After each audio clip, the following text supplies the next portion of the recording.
Now, so the rise in bed bug cases, well, it's not exclusive to New York, by the way. Last year, at a bed bug conference, yes, they really do exist, the Federal Environmental Protection Agency said the incidence of infestation in the United States has tripled since 2005. So, what can you do to protect yourself, your home, all that? Dr. Bill Lloyd is back with us from San Francisco. Ooh, this is giving me the heebie-jeebies right now. So what is Abercrombie and Fitch? Yeah. They don't wear any clothes at Abercrombie and Fitch. How could they get bed bugs? I'm confused. I'm confused too. I'm also confused as to why there's such an increase of these bed bug infestations. What is causing this? Is it people are transient, traveling? Well, what is it? Up to a generation ago, there was liberal use of DDT everywhere, and bed bugs weren't really a problem in the United States until about 15 years ago. Add to that, of course, global travel and unawareness about these bed bugs. And you need to know that one adult bed bug will create 400 more bed bugs over the course of its own life. So this explains the proliferation of bed bugs in New York and everywhere else. Okay, so we all love to travel. We put our bags down, you know, you got to do something. What can you do to protect yourself to make sure that some little bug critter doesn't get into your luggage and you bring it home? I gave this lots of thought.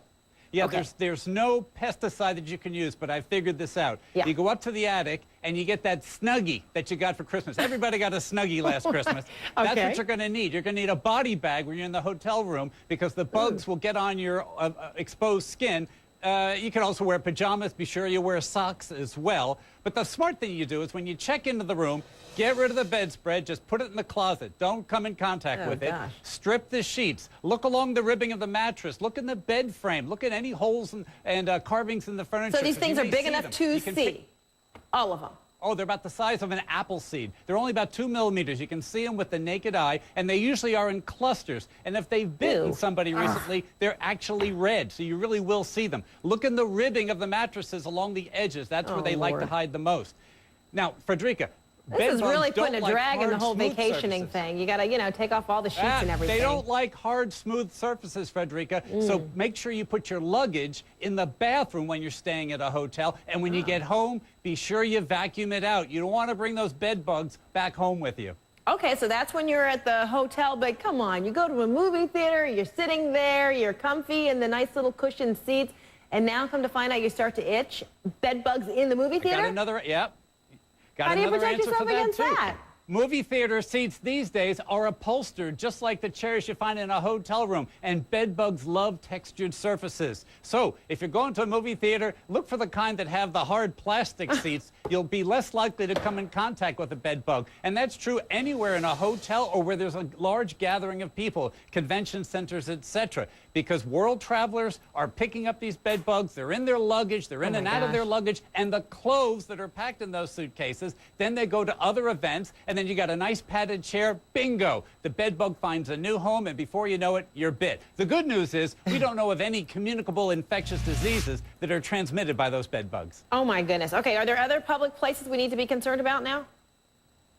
Well, I think the door is wide open now, Frederica. Yeah. Restaurants, hotels. If there's a seat where clothing can be come in contact with it, then there's a chance that a bed bug's going along for a free ride. Gosh, we all have to live in a bubble. Just stay at home, I guess. Just, you know, got to stay put. This really stinks.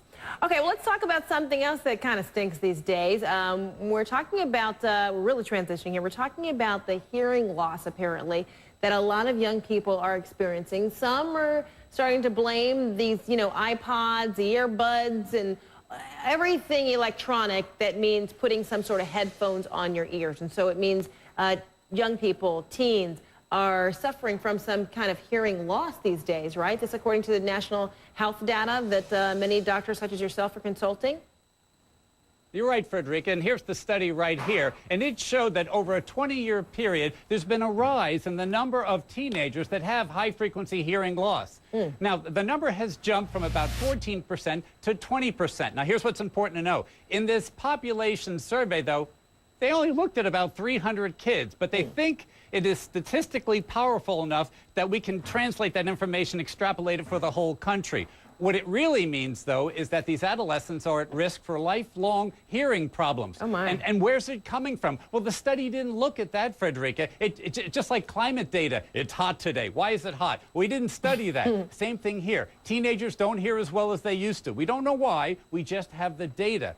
Everybody wants to point their finger at musical devices and listening to loud music, but the researchers showed that the hearing was only in one ear. The hearing problem was only in one ear more often than both ears. So that kind of So now we're fights talking against about the phone idea use. of it being an earphone issue. Yeah. Yeah. Okay, so what do we do? I mean, all of us are relying, whether you're, young, old, in the middle, we're all relying on electronic devices, cell phones, You etc. bet. We all are putting stuff in our ears like never before. So what do we do to protect ourselves, if anything? Right. Well, it's all about reducing your exposure to loud noises, the intensity, the volume of that sound, as well as the duration of that sound. So if you have a little adjustable knob on your device or on your earphone cord, turn it down to between 2/3 and 80%. So jack it all the way up and then back it down 20%, and you can stay there, and it'll probably be safe for you. But throughout the day, listening to music in the car, for example, or at work, or in many restaurants, there's so much noise around. This is what's important to know, Frederica. Yeah. We think of temperature linear. If you go from 50 to 60 degrees, that's a 20% jump. Now, sound is logarithmic. So if you go from 50 decibels to 60 decibels, that's a double in the amount of noise that someone is hearing, and that can be very dangerous to the ears. We're talking about jumps now from 50, which is normal conversation, to 110, to 120, which is many, many multiples of excessive volume, and this is what causes that high-frequency hearing loss. All right, Dr. Bill Lloyd, next time we got to think of something fun, because, bed bugs, I'm itching now I can't hear. I mean, come on. Where are the highlights in medical news these days? Okay. Good. We got football season coming. Brett Favre tomorrow night. We'll talk about him. Okay, that sounds good. Jack will be excited to talk about that too. She's a huge fan.